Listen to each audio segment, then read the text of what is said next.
Welcome. Today we're going to be teaching a lesson I am so excited to teach you, which is really all about how to attract the right ideal clients and collectors into your world.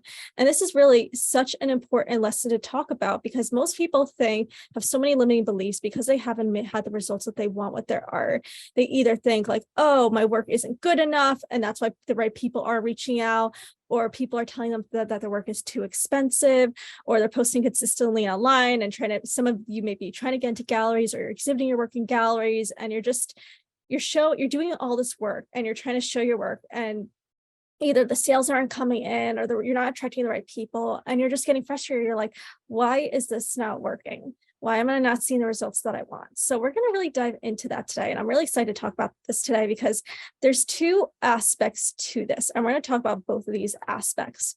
And one of the biggest ones are branding.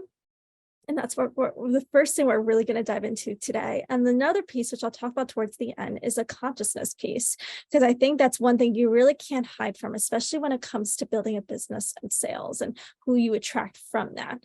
So one thing I just want to tell you, there are people spending a lot of money on art. Like there's people who start selling their work for 10K, 20K, 50K, 100K. Like these are per painting or per piece. And I did a post today where I shared, and I've seen this where Alicia Keys said that her and her husband together, they spent over $600,000 for one piece of art. So this is just evidence that there are people out there spending a lot of money on art. So you may be wondering, well, how do I attract these people to buy my art? So let's dive into what that looks like for you today, because I think it's really important to understand that gap of that's blocking you, that's kind of preventing you from where you are now, kind of feeling frustrated and stuck to where you want to be. So as I said first, the first piece we really have to talk about is a branding one, because like I've spoken about this so many times. And for those of you who've been following us in the Art of Business series for a while, this is one of the biggest pieces. And when artists come to me and they're like, okay, what am I doing wrong? Or what can I do better? And I look at their website, I look at their social media, and I hear about everything that they're doing. The first thing I tell them, it's a branding issue. That's one of the biggest issues. Of course, there's more nuances to it. There may be more than branding, but the first thing that screams at me is their brand is not, first of all, I don't know why I should care about what they're doing. I don't know why their work, not to say their work is bad, it has nothing to do with quality of work or how good you are, it has nothing to do with that, but I have no reason why, if I was their collector, I should pay attention. Because one thing I want you to understand, we'll dive deeper into this, not everyone is your collector. Like I think there's this belief that some people have that there's this high elite group of collectors. And, because you hear about this in the art world, there's these specific collectors that buy these specific high level works of art. And if your work doesn't qualify to be in their homes, your work isn't good enough. Or it's like they have these limiting beliefs thinking there's only these elite group of collectors. And when you get out to the real world and outside of just the art world lingo or the art world, whatever you want to call it, that's not really the case. It really isn't. Yeah, are there some people who are more passionate and interested in collecting art than others? Yeah, that's definitely true. But there's art collectors everywhere. And how you attract the ones who actually have money or are willing to spend the amount of money that you want to charge for your art all goes back to you, actually. It all goes back to you and your brand and how you're positioning yourself and how you're letting those specific collectors that you have exactly what it is that they're looking for. So it all really comes back to you and how you're positioning yourself. And this is one of the things I see that most artists struggle with the most, because they really are just kind of like, maybe they have a simple website with just their art, and there's nothing, the art may be cool, but there's nothing about the art or the website or the brand that says, oh my God, this is amazing, I need this. It's just there. It's like kind of like you took something and plastered it on the wall, and it's like hoping that some millionaire will be like, I need this. And that's just not how it works. It all goes back to branding. So your brand needs to reflect the value of your work. And one of the things, I remember I used to talk about this a lot, and this is really, really love to bring in examples of high level luxury brands like Louis Vuitton, Gucci, Dolce & Gabbana. Like those are brands, more designer clothing brands or designer bag brands. Like I know there's the whole car luxury line. I'm not as into cars, so I don't bring them in as much, but you could use them as an example as well if that resonates with you more.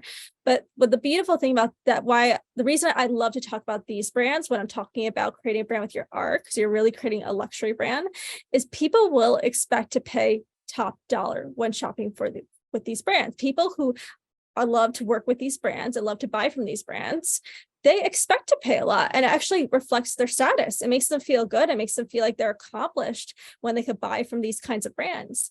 And one thing, most people know this, like these people don't enter the stores and try to barter the price down. Like that's a big no-no in those brands. It's a big no-no overall, but those brands, like, you would never ever see anyone ever doing that, because they understand the power and experience of shopping with these brands. They understand the feeling and status it gives them from investing in these brands and owning one of their products. They understand what that feeling of luxury does to them and how it elevates their experience in life, how it makes them feel valued and important.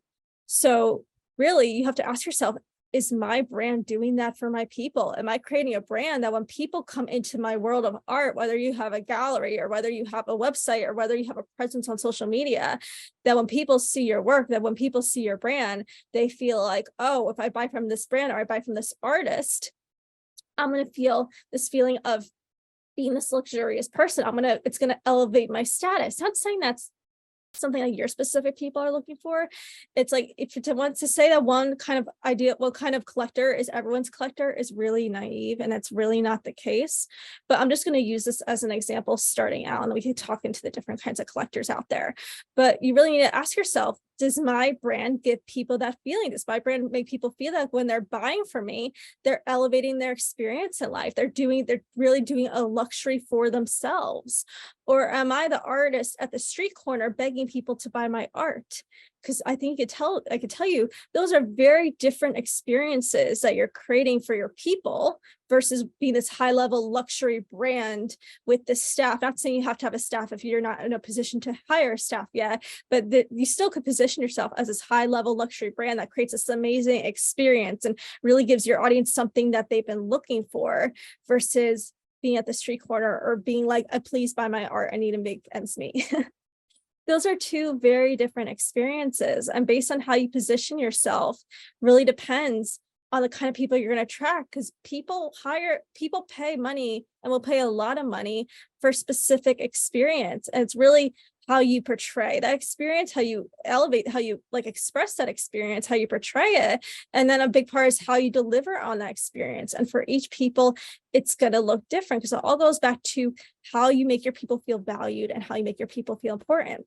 So this is where you really need to figure out, where you really need to look at, how am I positioning myself and my brand as an artist? Do I even have a brand as an artist, or am I just winging it? And a big part of this is also knowing and understanding who your ideal clients actually are in your specific niche. And this is where I talk a lot about this back again and again. It's knowing, what is it that they really want? What are they seeking in life? And what are they really seeking in life? What are their greatest desires right now in this moment? And it doesn't necessarily even have to be related to art, it's just in life. And how can I show up as their guide in relation to the desires that they want to experience? Because this is a big part of all this, because we as artists, we have this impression, as I said before, that there's this exclusive group, but there isn't. And I mean, there are some, like I said, there are people who really want to buy high level art, but at the end of the day, they're collectors for all kinds of work. I really believe for all the work that you guys are selling, there are specific collectors who would love to buy your work, but you need to let them know that you're the brand that could give them what it is that they want. Because if you're not making it that obvious to them, they're not going to buy. If you're not positioning yourself to be this artist, this prestigious artist, or this prestigious creator that has exactly, that's giving them this luxurious experience, and by buying from you, they feel like, oh my goodness, I like, because I know people, like, I'm going to use the Louis Vuitton example, for example. I know people who save up money or will literally buy, like, they'll buy the Louis Vuitton purse as a gift because it means that they accomplished something in life. It's like one of those luxurious gifts that kind of tells them, like, I did it. It's like, when people buy your art, are they getting that feeling, or is it just like any other experience, like buying groceries? Like, it's nothing special. Because this is what I mean by, what's the experience you're creating for your people? How are you elevating for your people? How are you showing your people that I have exactly what you're looking for? How are you making that experience so amazing and so luxurious and so desirable for them? Because these high level brands like Gucci, Dolce & Gabbana, Louis Vuitton, like, they could, I made this joke once, Louis Vuitton could create a sweatshirt and charge thousands of dollars for it, and people would buy it because it's what that brand does. It's the feeling of what that brand gives to their people. It's like, but you need to be able to create that same feeling, that same experience through everything that you do. It's not just on a website. It's not just on social media. It's in everything. The brand, that's where people get confused. I think branding is just one, like, it's just one tiny thing. It's just a logo. And I'm like, no, it's so much more than that. And it's just knowing, making sure you're delivering on all fronts. And then when you're in a position to hire a team, when you're in a position to grow and expand, making sure that the people you're hiring are willing to be the reflection and extension of that brand. Because that's what makes these major brands so successful and work so well, because people who work from them buy into the brand. They buy into what it is. That's why they want to work for them in the first place. They love what that brand represents. And then they become the extension of that brand. They become the extension of creating and they're providing that experience for their people. So you need to figure out what that looks like specifically for you and your brand, and knowing that there are specific collectors who are going to specifically resonate with what it is that you do over what someone else does. And this is where messaging becomes really important. This is where messaging becomes really relevant, and your message is really just an extension of your brand and what your brand does for people. So this is where knowing that, and knowing, what's very interesting is when people come to work with me, usually they think they're just, especially when you use artists as an example, I have a mixture of people. Most of them are artists. Most artists think like, oh, I'm just going to figure out how I can make a few more sales and become a little more business savvy and this or that. And then we work on their brand and we really spend a lot of time like really establishing their brand. And they realize, oh, I'm building something so much different than I could have ever realized. And when they get really clarity on what that thing is that they're building, and then they realize like, oh, it's to serve this huge group of people and make this massive impact on their lives, and their art's just a big piece of how they do that. And then it becomes very specific, like, oh, I'm supposed to serve these kinds of collectors or these kinds of people, and maybe they're collectors, they're only focusing on serving these high level collectors, or maybe they have many offerings that serve all different kinds of levels of collectors or clients. So this is where you just really need to understand how this works and how this fits with your business. Because really, it's your job to let your collectors know that your work is exactly what they're looking for, that your brand is the answer to what they're seeking. That's really what your job is to do at the end. And if you're not doing that, they're going to find the person who does, whether they're another artist or whether they're just someone else who could give them what it is that they want. Because you have to remember, our subconscious minds, like, we have these desires or we have these problems that we're looking to overcome, or we have these desires we're looking to fulfill. And our subconscious minds are always out there seeking the answer. And whatever brands pop up to us as possible solutions, that's what we lean in and pay attention to. That's what we start giving our attention to and start noticing. You have to do that for your people. And if you're not going to do that for your people, they're just going to go past. They're just going to find the person who does. So that's the first biggest piece that I want to address, because it really is it's a huge piece, and it's something, if you never address that, you're going to forever be spinning your wheels. And I think this is why most artists are struggling, because most of them are just winging their brands. And most of them probably don't even know what their brand is. So they're just kind of this position of buy my art. And people are like, no, thanks, because they have no reason to why they should buy your art over someone else's. Like, you really need to make that reason really obvious and clear. You really need to understand what's the value they get, what's the desire or need you're fulfilling from them investing in your brand, from them buying what it is that you have to offer. So that's the first biggest thing. The next thing I really want to touch upon, because it kind of would be irresponsible for me if I didn't touch upon this, is really looking at the consciousness piece of it. And I know people in this audience, some people really resonate with this. Some people are like, oh, I don't need to hear this, but you really do, because one thing you just have to remember is you can never run away from who you are. So if you don't think your work is good enough, if you want to charge, let's say you want to charge $10,000 for a painting, but you feel like your work isn't worth $10,000, or people won't pay $10,000 for your work, well, guess what? You're going to keep having people who tell you, well, your work is too expensive, because the people you attract are just a reflection of who you are. So if you want to, sell your work for thousands or tens of thousands of dollars, and you want to attract people who pay that, you need to see yourself as and you have to see yourself as someone who also spends that kind of money. Whether you have that physically or not, you need to see yourself as that person. You need to see yourself as someone who's willing to spend that money. Because if you're someone who's like, oh, I would never spend that kind of money on that, well, then how are you going to attract people who are? Like, you have to understand. I had one person tell me, and I think it's such a true statement, you sell like you buy. So if you're someone who pays in full and is willing to spend a lot of money on certain things and make big investments on certain things, it'll be very easy for you to sell on those kind of and sell in that kind of way because it's something that you're familiar with. If you're someone who's penny pinches and is always trying to find the best deal and this or that, those are the kinds of people you attract because like attracts like. And this is the thing, you can never run away from who you are. So when people tell me or people ask me about things and they're saying, oh, but I have no money or I can't invest in things. And I'm like, well, when you're saying that, that's what you're asking for.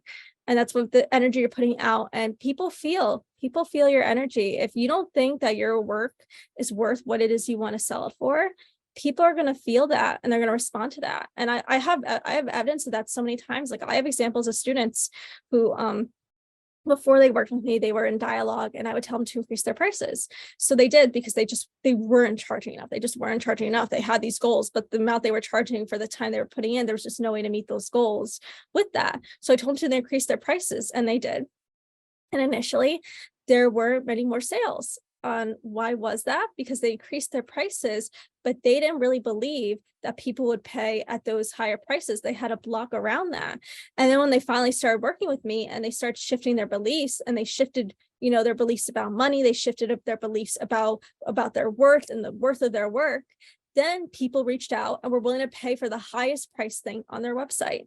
So a lot of this is why I always bring the consciousness piece back into it, because this is where you really need to take a look at who you are and what kind of person you are, because based on how you are is what you're forever attracting into your world. And if you're not willing to change how you see the world, how you see money, how you see your worth, if you're not willing to take a look at yourself, you're going to forever be in circles and be attracting people who keep telling you, oh, that's too expensive, even if it's barely enough for what you're asking for. So this is where you really need to take a look at that as well. Like these people who built these massive brands, they know they could create a cup and charge $500 for it.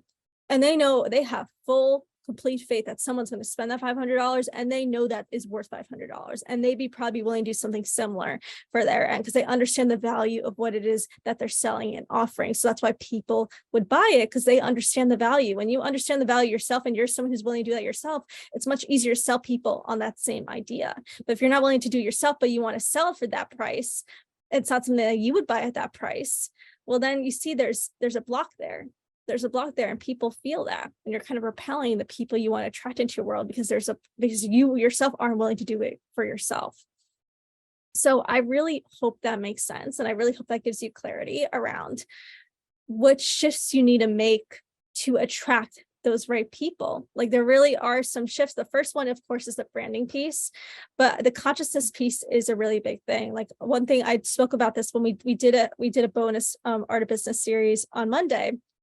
And I'm pretty sure I mentioned in that episode, but when I spoke about the consciousness piece, and I remember I had one person reach out to me because we were offering brand clarity calls, and she was like, can you help me on my brand? So I was like, sure. And so we spoke, and when she's telling me the situation, I was like, this may be a little bit of a branding issue, but to me, it sounds more like a consciousness issue. If everyone you're attracting in your world keeps telling you that it's too expensive, there's a reason. There's a reason. It's because it's the energy you're sending out is attracting the people you're bringing into your world. So it means you need to shift your energy around money. And the moment you start seeing money differently and you're vibrating differently around money, that's when you'll attract people who are more than happy to pay for what it is that you're asking for. So that's just something really big to consider as well. So for those of you, if you're trying to kind of figure out how to make this work, and if you want to understand, because if you're here, you're probably, the reason you're here is because you aren't attracting those right ideal clients and collectors, and you can't really figure out why there is, or what's wrong with your brand that's preventing you from those people seeing your work and having that experience, not really understanding, okay, well, what's the gap that I need to close? Like if you are in that position and you can't seem to figure out, well, how do I close that gap? How do I actually get from, being the place that I'm in to actually having those high level collectors wanting to reach out to me, wanting to buy my work? One thing we do every week is we open a few clarity calls for people who specifically want support with their brand, and they really want to get that clarity of understanding, okay, what are those tweaks I need to make in my brand that can make that dramatic shift? So if that's something you feel like you're seeking and you're feeling you're looking to get answers for because you're just not being able to figure out on your own, and there's a missing piece that you need to resolve, just send me a message or DM and say clarity call, and we'll happily book you in my schedule and kind of figure out what is that missing link? What is that missing link that's actually preventing you from attracting those people? Because I could usually tell you within the first 5 minutes of exactly what's that missing gap. Why are you not attracting those specific high level, high paying, ideal clients and collectors into your world?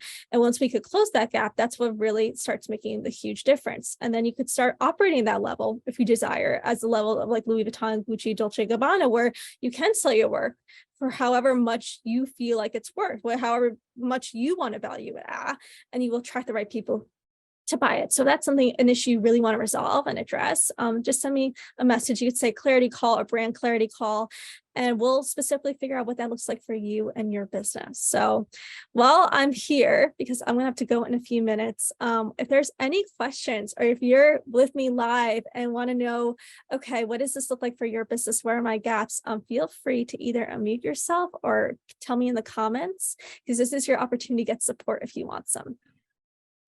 Yeah. Go for it, Rick. Okay. This is very interesting, the brand thing, because I think of my work and I write about it on my website. Yeah. It's the work that the owner of the work can have. I put it this way. It's like you buy a TV set, right? Yeah. But once you have that TV set, you see great movies, great talkers. Yeah. The experience never ends. Yeah. And it opens out to my whole thing is about the imagination. Yeah. Work from imagination, and I turn it into solid things. Yeah. One of the solid things, you can unlock your imagination. That's kind of my, I don't consciously think about it when I'm working, but that's kind of underneath. In other words, the world's open up to you. And you have having a new relationship with it. They're not static.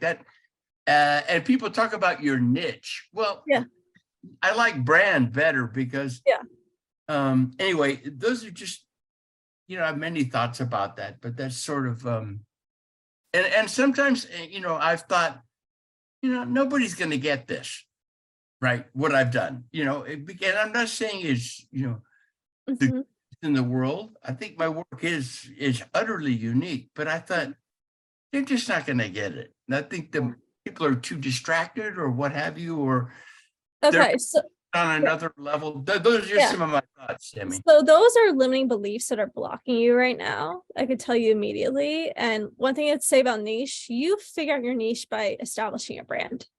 That's usually a big part. It's like, because I remember I did a whole lesson on branding, like this was over, I think maybe over a month ago, or maybe 2 months ago. I'm losing track of time now.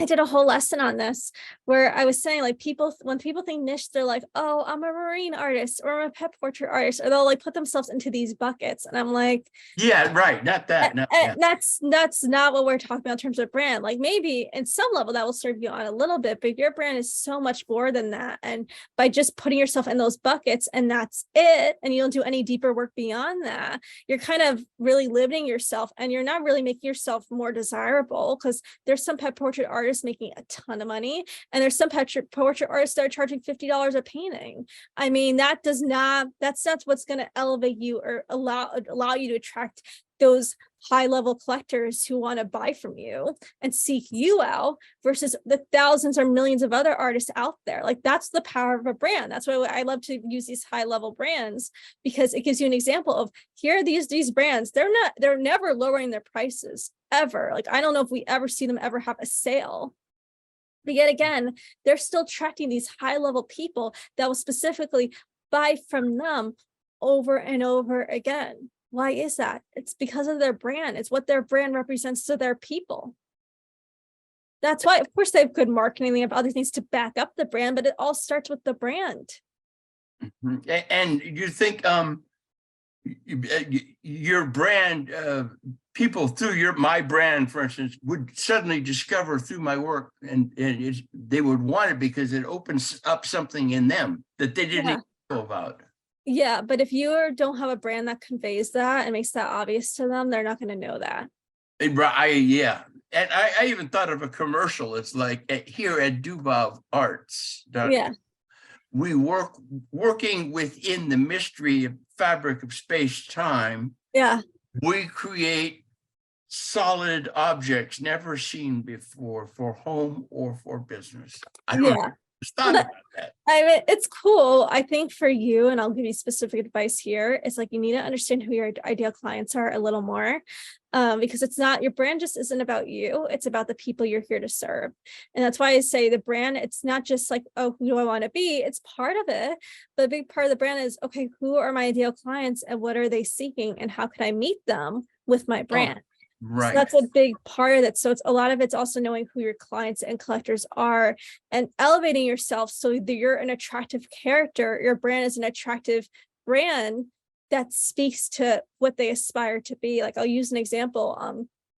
I know a mentor I work with who's made an extraordinary amount of money in a very short period of time.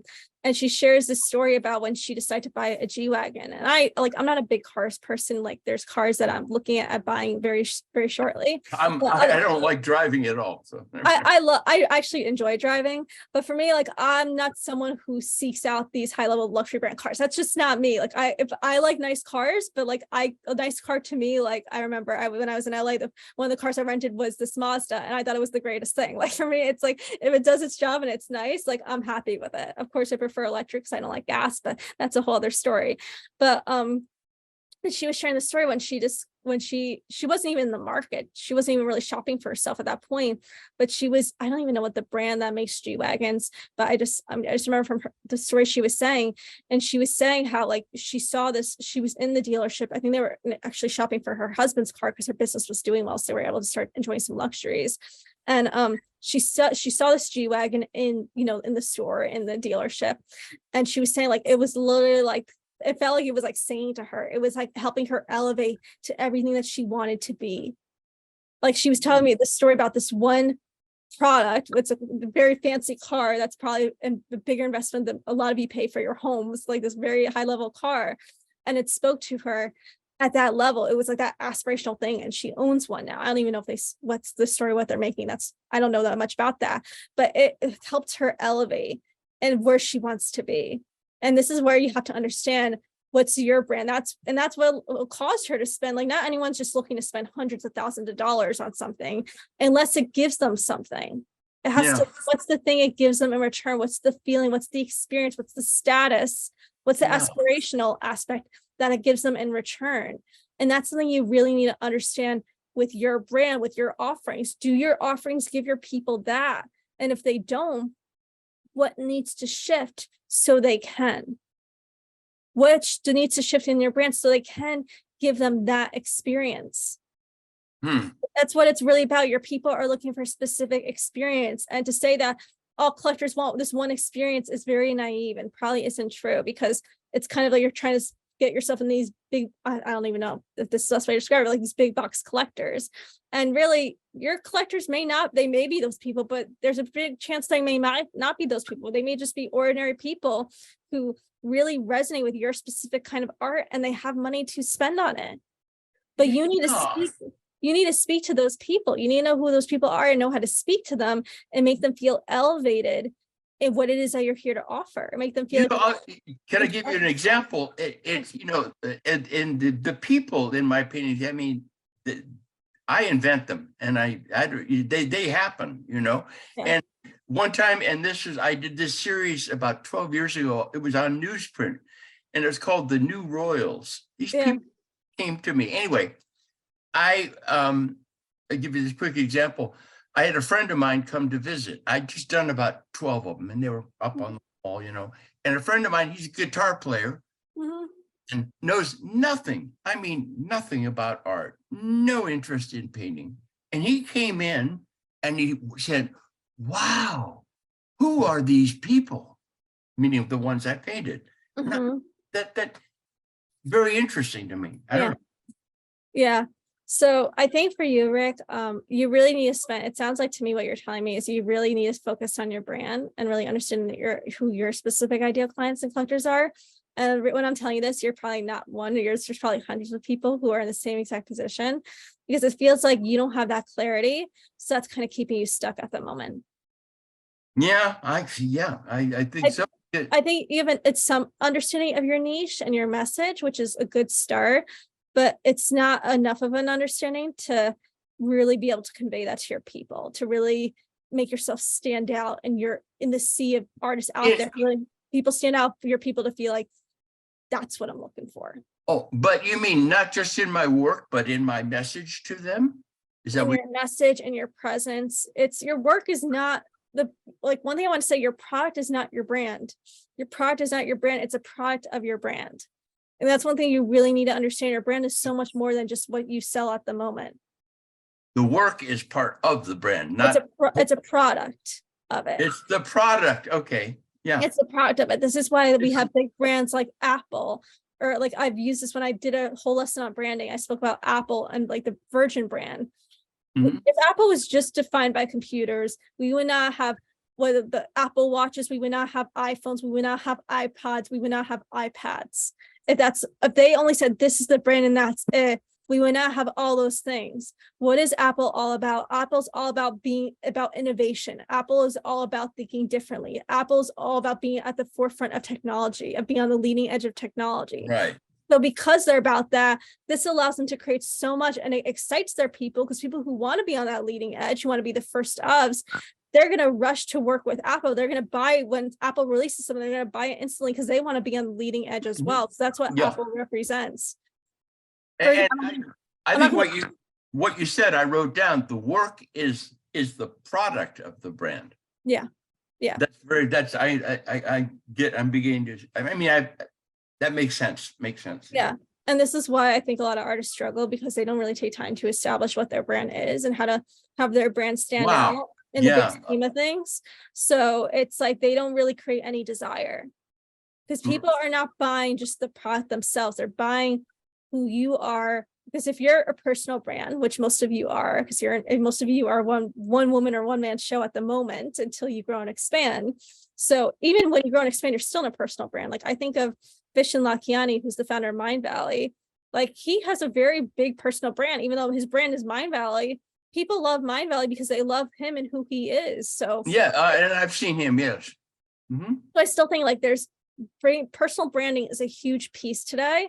And so you really need to understand what's the personal brand you're creating and why people are going to gravitate towards you and what is you're creating and what your brand means and stands for versus all the other artists or all the other brands out there in the world. And I've done some videos with my work talking about it on Instagram, and I'm very easy in front of the camera talking to people. It's very, beyond what just I see the work, and then I start talking about, well, what's really in this work? What's driving it? And I'm good at conveying that.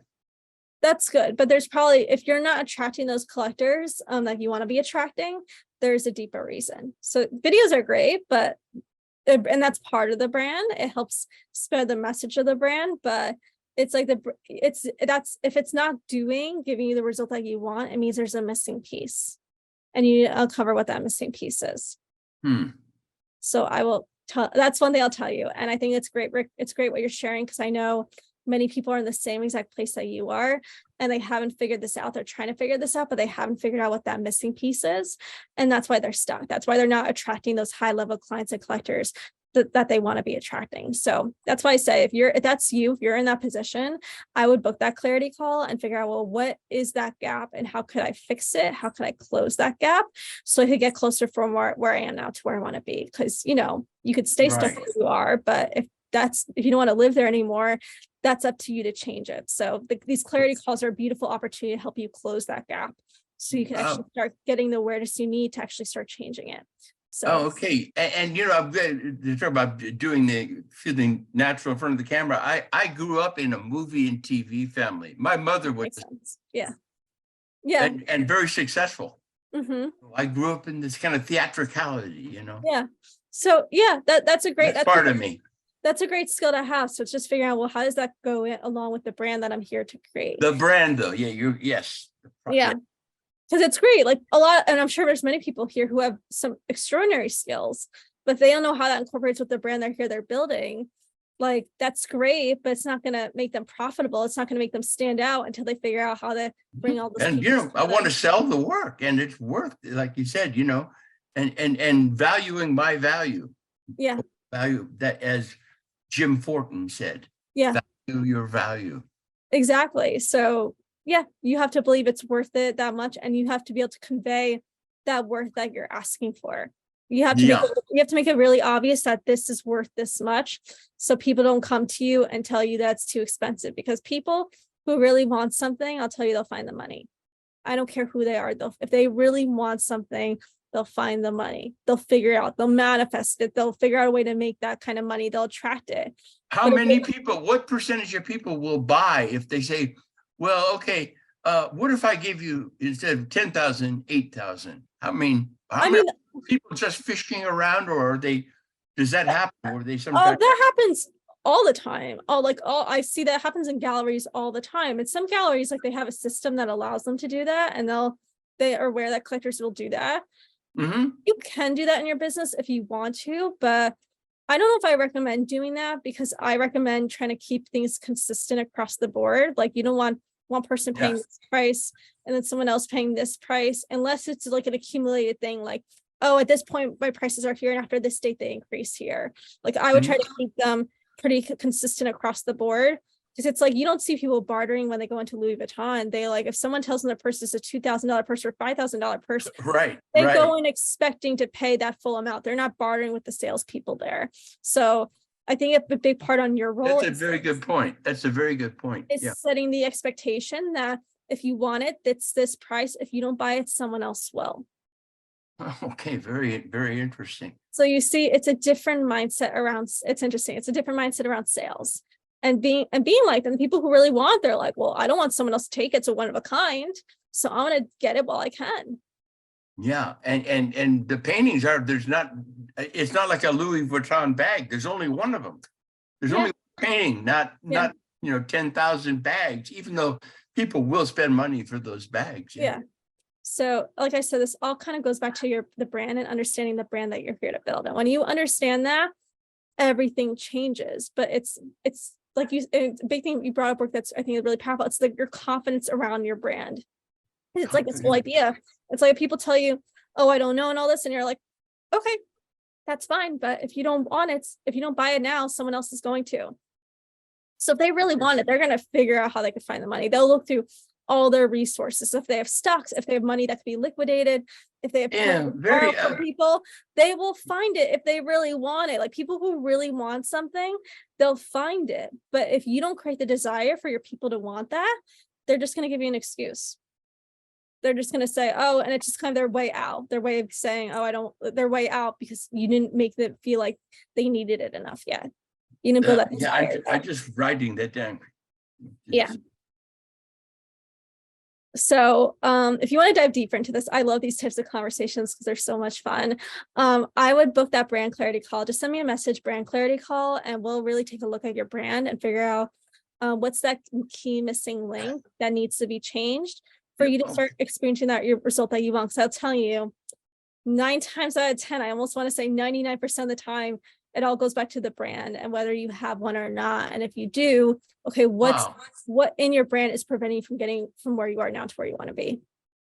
So that's terrific, Sammy. Of course. I've established contact with in the message in the Facebook. Yeah, just send me a message. And you're there very often on Facebook. I am. I spend probably more time than I should on Facebook because I'm constantly talking to clients or people who need help. And wow. I'm here to help you guys, but you need to reach out if you need help. If you just are suffering in silence, I can't. When I first heard brand, I didn't know. I mean, I kind of know what you were saying, but as you've talked about it, it's making more sense to me now. Yeah. I mean, and there's much more to understand, I think, but basic, it's starting to make some sense, I love it. This is so cool. Yeah. Branding could be, honestly, I think branding is so much fun when you understand it. But I think the biggest thing that people, it's first understand what you're building, and that's understanding how to deliver on what it is that you're building. Because those are two huge pieces. And at first, in the beginning, it's just you doing all of it. And then when you grow and expand, it's having a team that knows how to deliver at the level that you expect it. So the best way I like to describe it is like when you go into experiences, like if you go into a Ralph Lauren store, if you go into a Louis Vuitton store, if you go into a Dolce & Gabbana store, like those people who work for them in those stores, they understand what it is that they're selling. They understand what this brand represents, and they understand how to show up, how to dress, how to speak, how to deliver at the level of that brand. So at first it's you in the beginning, when it's just you and you are your business. And then as you grow and expand, it's making sure that your team understands how to deliver at the level of the business that you're here to convey, and the business you're here to serve your people with, in whatever way that you are here to serve. What I'll do later is you take a look at it. We did a little 2.5-minute movie about my work. It's called Classical. Yeah. And maybe you see it, and just take a look at it. So 2.5 minutes long, quite beautiful little film. And I don't know, it kind of touches on brand, I think. I don't know. Well, you'll see. That's why I recommend booking that call. Because it's one of those things. It's like, it's way more than just one thing. It's a piece of it, it's a part of it, but it's way more. It's like delivery on every aspect of what it is that you do in regards to what it is that you offer, and what the people that work for you, it's on the same level, what they do in regards to what it is that they offer, how they deliver the experience that your ideal clients are ultimately looking for. So I'm going to leave it at that for this. Okay, thank you, Sammy. For this call. I want to thank you guys so much for joining me. If you're watching the live, just let me know. If you're watching the replay, just hashtag replay so I could check in and see how you're doing. And really implementing this idea, because it's really understanding the implementation that makes a difference. Hearing this and getting inspired, it's great, but nothing's going to change in your life until you implement it. So if you need support with that, please reach out. We're here to help you. We're here to serve you. And I hope you all have an amazing day. Bye, guys. Okay, thanks, Sammy. Bye.